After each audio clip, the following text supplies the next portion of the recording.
Rohingya शरणार्थियों के बच्चों के दिल्ली के सरकारी स्कूलों में दाखिले और स्वास्थ्य से जुड़ी एक जनहित याचिका पर सुप्रीम कोर्ट 5 मई को अंतिम सुनवाई करेगा।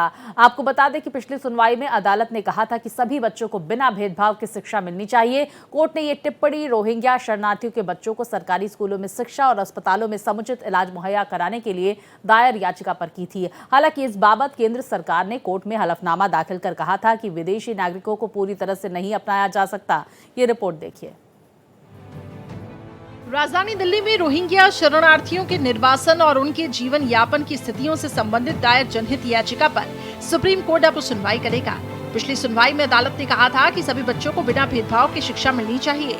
कोर्ट ने यह भी टिप्पणी की कि रोहिंग्या शरणार्थियों के बच्चों को सरकारी स्कूलों में शिक्षा, अस्पतालों में समुचित इलाज मुहैया कराना चाहिए। इसको लेकर भी याचिका दायर की गई थी। वहीं केंद्र सरकार ने सुप्रीम कोर्ट में हलफनामा दायर किया और कहा कि विदेशी नागरिकों को पूरी तरह से नहीं अपनाया जा सकता।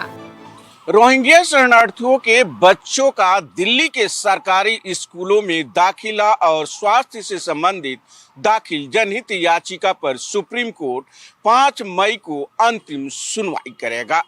यह याचिका एक एनजीओ की ओर से दायर की गई है और याचिका में कहा गया है कि शिक्षा से वंचित करना मौलिक अधिकार का उल्लंघन होगा।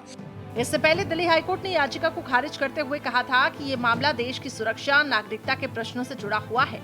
हाईकोर्ट से याचिका खारिज होने के बाद एक एनजीओ ने सुप्रीम कोर्ट का दरवाजा खटखटाया था।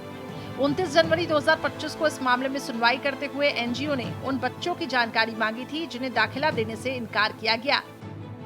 दिल्ली में लगभग 500 ऐसे शरणार्थियों के बच्चे हैं जो सरकारी स्कूलों में दाखिले के लिए भटक रहे हैं, जिसको लेकर सुप्रीम कोर्ट सुनवाई कर रहा है। अब देखना होगा जब 8 मई को सुप्रीम कोर्ट इस मामले में अंतिम सुनवाई करेगा तो सुनवाई के बाद क्या कुछ आदेश देता है। भारत एक्सप्रेस के लिए कैमरा पर्सन आलोक सक्सेना के साथ गोपाल कृष्ण।